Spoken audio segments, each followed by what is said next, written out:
Welcome to episode 6 of Roanoke Remembered. Today, host John Garland chats with lead pastor Charles Wilson of the Hill Church about why he came to Roanoke to start his multicultural ministry, restoring a historic church in the northwest part of the city.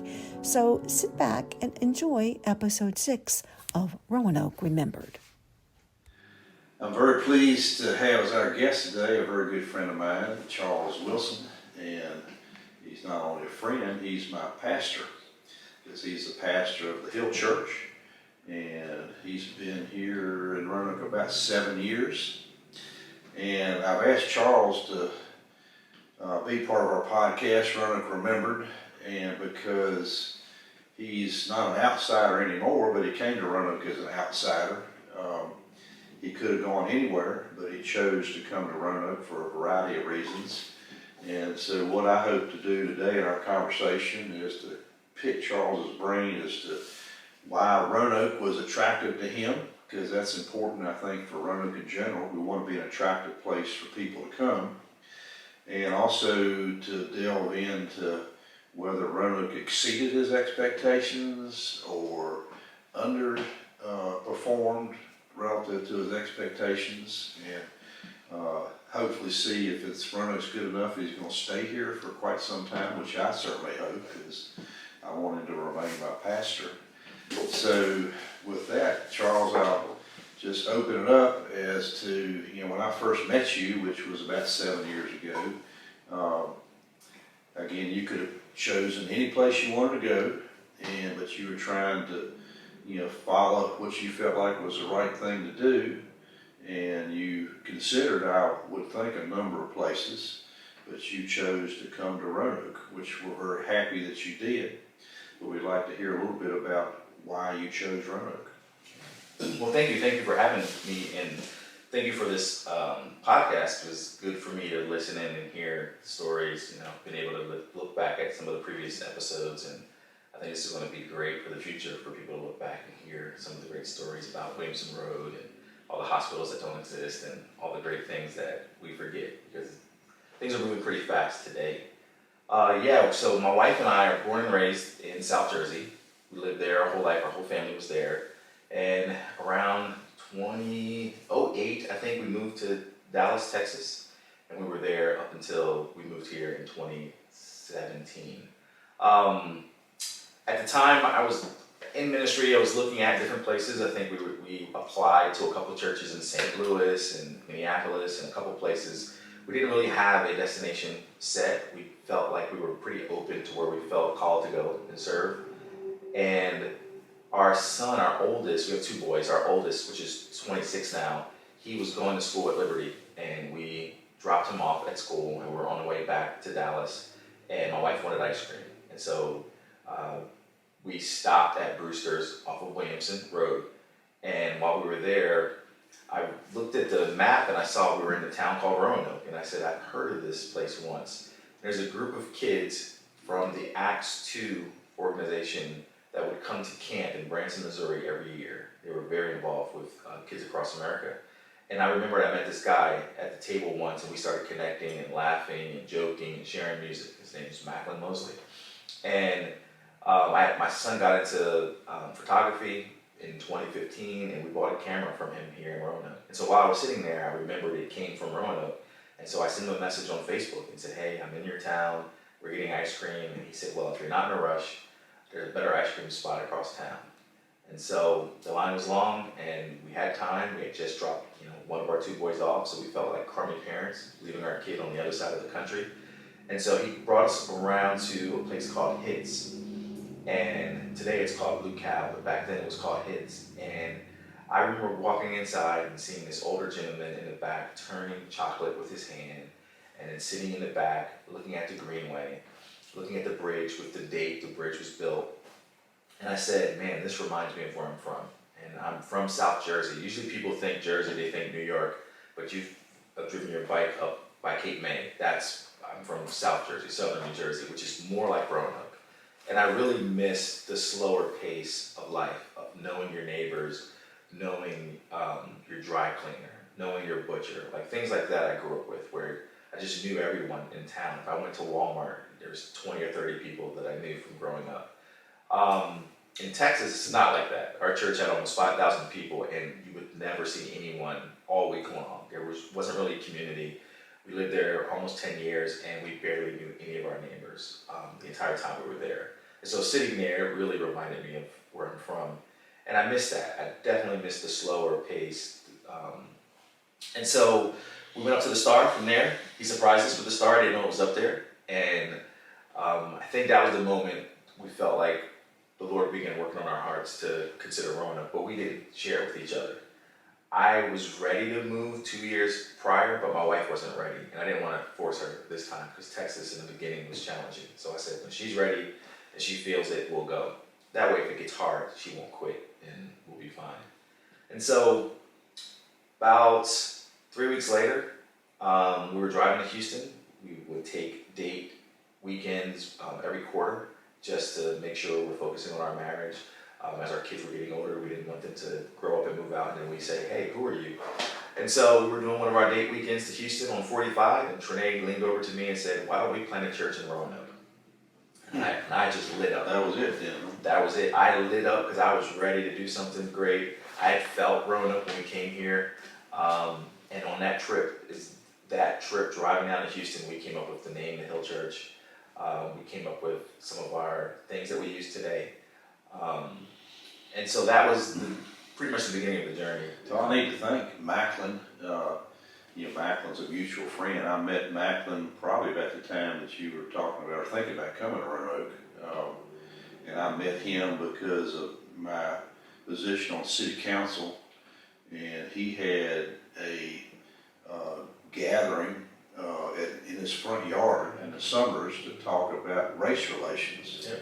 And so I attended that every time we had it because I felt like it was very interesting. And, we talked about things that normally I wouldn't talk about, with people that I normally wouldn't have a relationship with, just talking about the, cultural differences between blacks and whites and, what we've been through and the segregation and the integration now and how well it's worked or not worked. And it was interesting conversations with Macklin, so I have to thank him for bringing you to Roanoke. And when you first came, I met you early on. Again, I think because of being on city council, I had the opportunity to meet you. And one of the things that impressed me was you were taking your time on everything.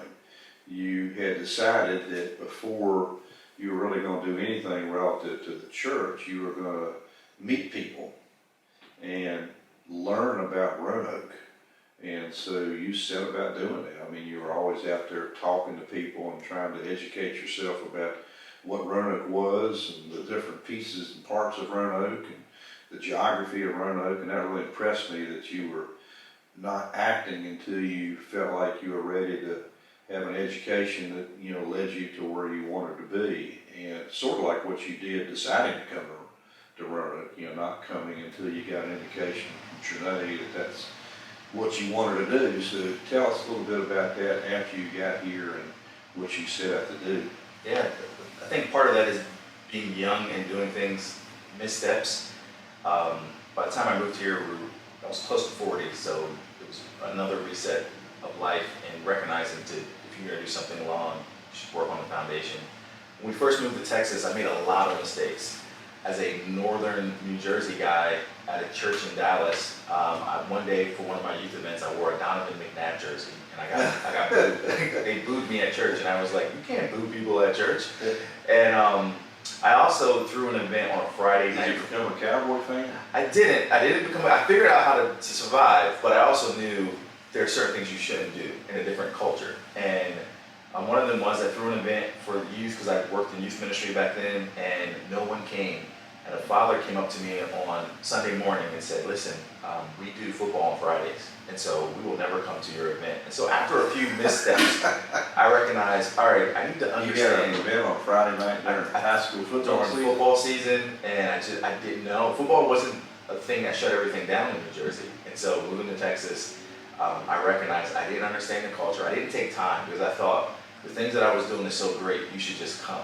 And I didn't respect the culture I was moving into enough to evaluate, to investigate, to be curious, to figure out the where the lines are, what's disrespectful, what's inappropriate.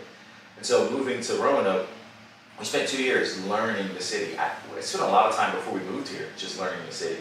In fact, there's a group of older mothers who met every Tuesday, and it had a going away celebration for Trinae and myself. And this is probably 60 and up group of women that meet at the church every week. And they gave me a suitcase full of research and things that they pulled off the internet about Roanoke, so that I could leave prepared, knowing the context, the history, the difference between where the colony went missing and all that stuff. Like it was pretty cool to have that. And so coming here, the only thing I knew is when I lived in Texas, we lived in Fort Worth, then we moved to Rowlett, then we moved to McKinney, different places. But we never stayed and spent enough time in that one location to understand it. Each place we lived had a different feel. So moving to Roanoke, we said we wanted to live in the center of the city, downtown, and then figure out the city from there and investigate the rest of the city. And so meeting you, we were downtown, right across the street from 16 West, and we felt that was the center of the city, so that we didn't move into one quadrant or one area and then think this is all of the city. So part of meeting you was I met with most of the city council and the mayor, and I just interviewed you guys and asked about your leadership style, your thoughts on Roanoke, the history. I felt definitely far more passion from you about the city than most people that I met. The city, I felt, was pretty important to you in the progress. You said something back then that stuck with me to this day. And you were speaking about Northwest, and you said, the city is only as good as like the weakest part of the city, something to that effect. And I was like, man, most people only celebrate the areas of success and they spend all their energy there. But to say, if this part of the city's not doing well, we shouldn't get ahead of ourselves. And so that was part of it, was spending those 2 years just serving, asking questions, being a part of the neighborhood groups, being a part of anything, serving with the police, serving with, you name it. We're part of the Melrose Rugby neighborhood group. Once we started feeling like Northwest was where we were called to serve, and that's a whole other story. Well, yeah, I mean, it's, you can't fix something if you don't realize it's a problem, and talking about it is the first step. And we tend not to embrace the problems, like you told me earlier, that you felt like that I tried to embrace the issues, because that's how if you're going to fix them, that's how you fix them.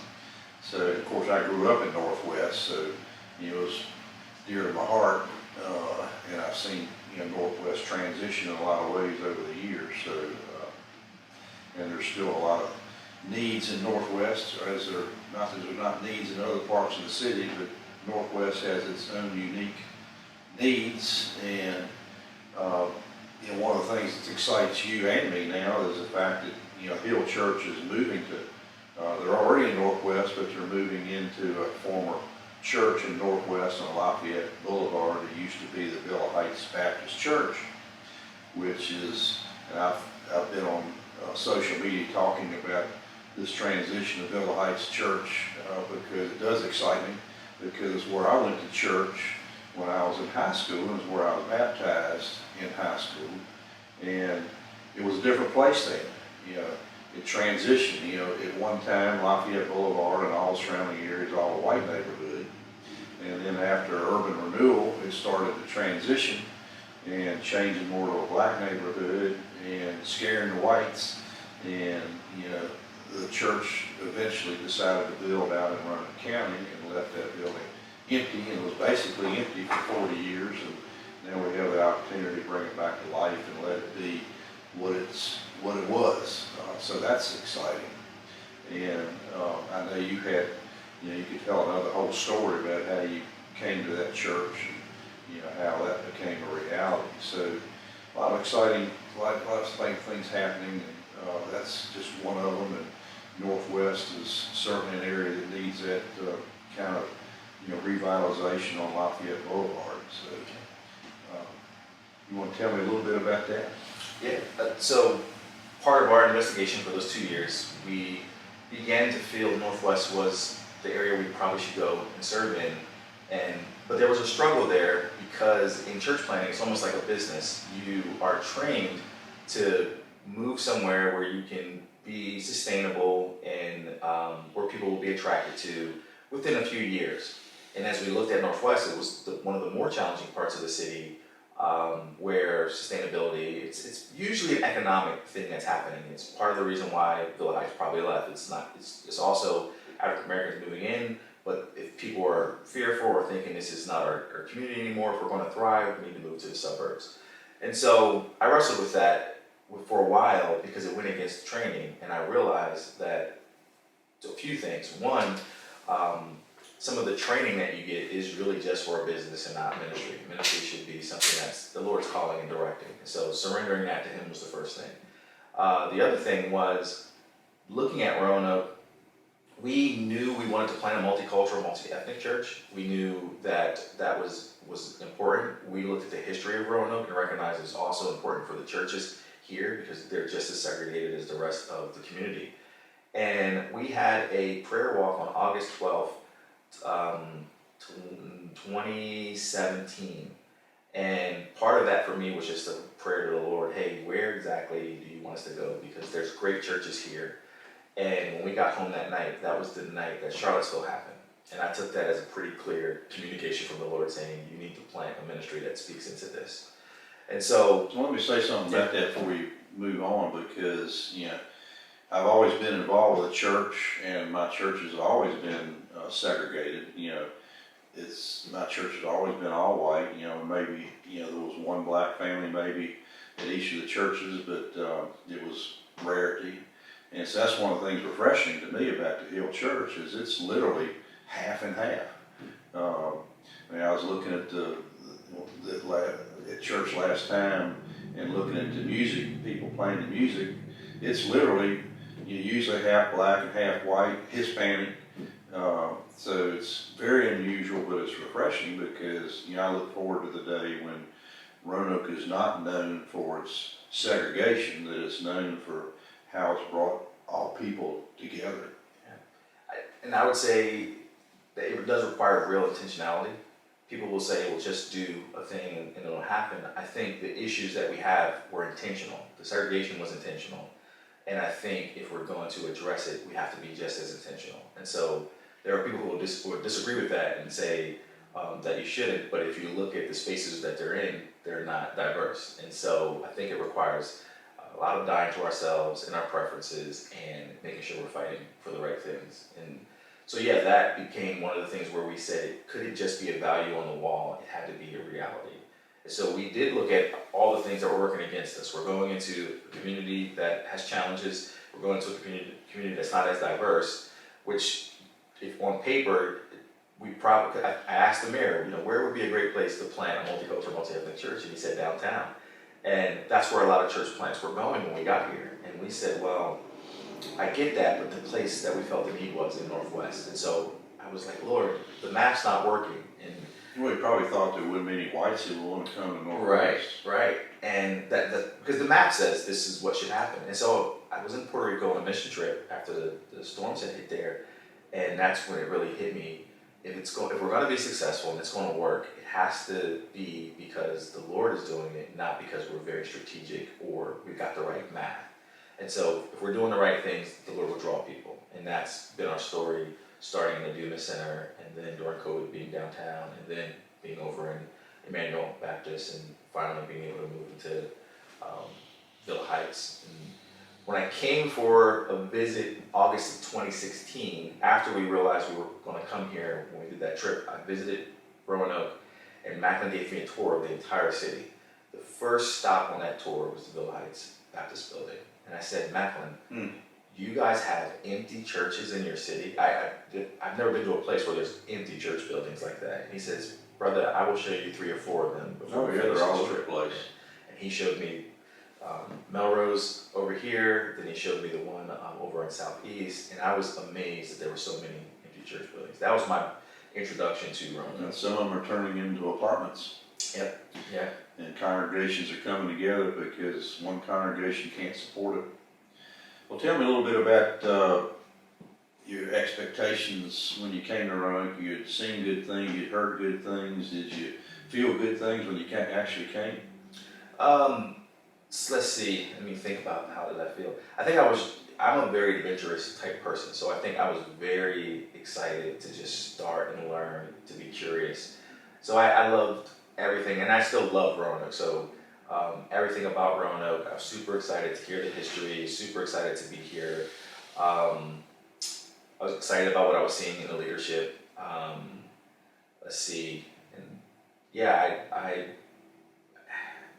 every, I everything that I thought Roanoke was, it ended up being. Still go to the Star? Not as much. I used to go a lot to the Star just to spend time up there and overlook the city. Now I just go when people come in town to visit, which Still is go to Blue sad. Cow? My wife and kids do. I've never really been a big ice cream guy, so I don't go as much. If I'm bringing someone to town and we go to the Star, I take them up there. So yeah, on that front, Roanoke has been everything that. I meant to mention, when you mentioned hits, it used to be parlor days, and they were over in Old Southwest on the corner of Day and Franklin.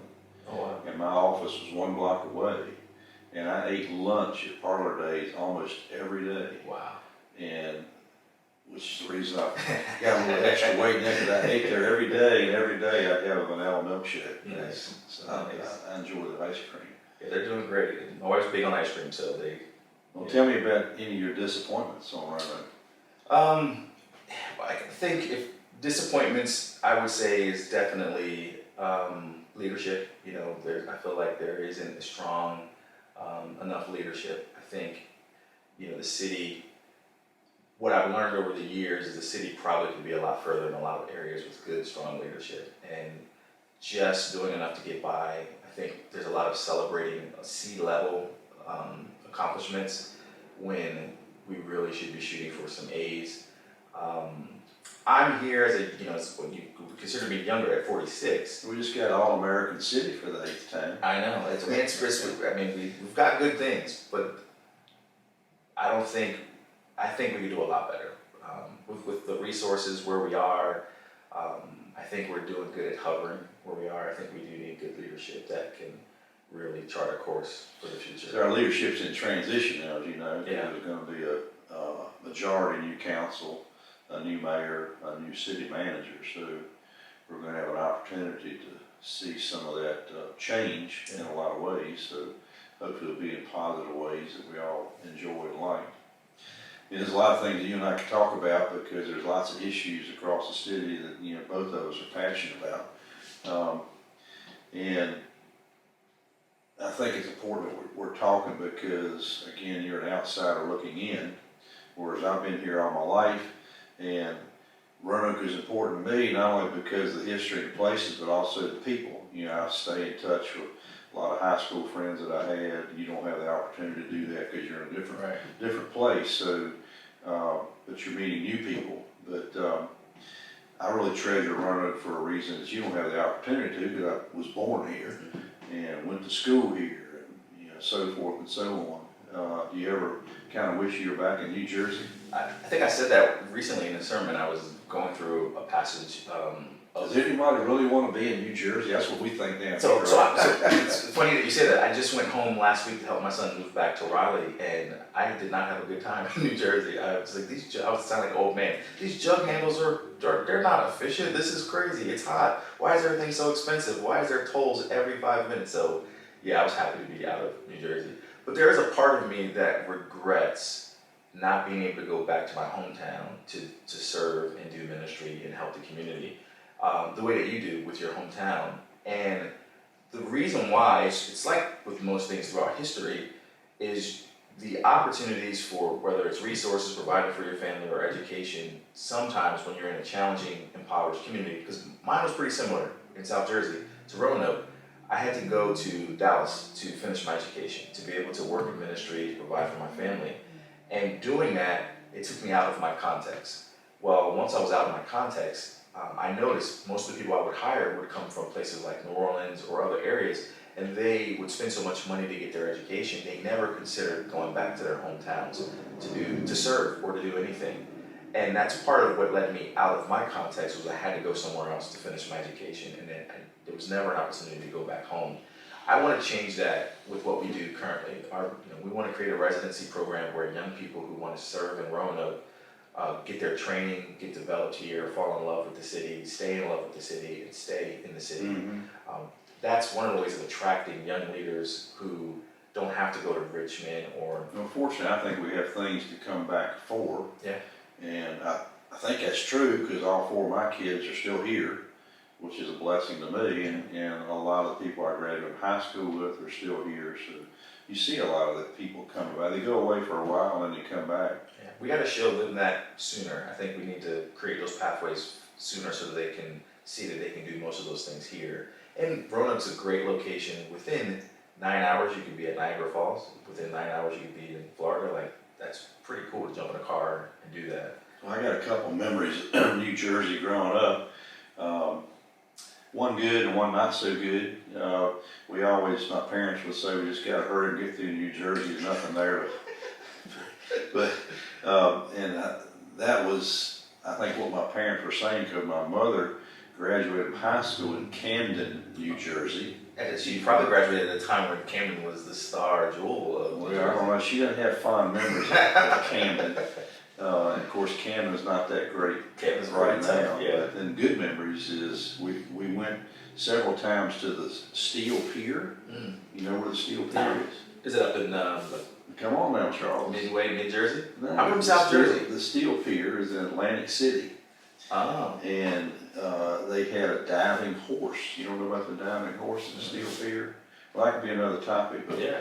I met Donnie Osmond there at the Steel Pier, and that was in New Jersey, which is now Atlantic City, but I went back to Atlantic City last year, and the Steel Pier is not much anymore. Okay. Neither are the casinos, but anyway. But Yeah. We went to Wildwood, so Atlantic City, if we were choosing to go to the shore, it was in Wildwood, down by Cape May. Yeah, Atlantic City wasn't a big attraction place, except for work. We're almost running out of time. Let me tell you what's coming up, and I'd like to have you back to talk about some other things, but I've got Jordan Bell coming next, and we're going to talk about urban renewal in Roanoke, which was the upheaval of the black community back in the 60s, 50s, 60s, and early 70s. And so that'll be an interesting discussion. I don't think we can talk about it in 30 minutes, but you know, that was the beginning of the transition of Lafayette Boulevard too, from being all white to mostly black. And you know Jordan, and he's kind of a local historian, so I'm looking forward to this Friday being able to talk to Jordan, and I'm probably going to talk to Ryan too, Ryan Bell, his brother, in an upcoming podcast about education in Roanoke. I can talk about it from the way it used to be, old school, and he can talk about the way it is now on the transition from one to the other, the good parts of that and the bad parts of that. So, stay tuned for those two coming up, and I'd like to have you coming back too, and we can find a lot more topics to talk about. Absolutely. Thank you for being here today. Hey, I appreciate the opportunity and the time. Yeah, it was Okay. great. Thank you.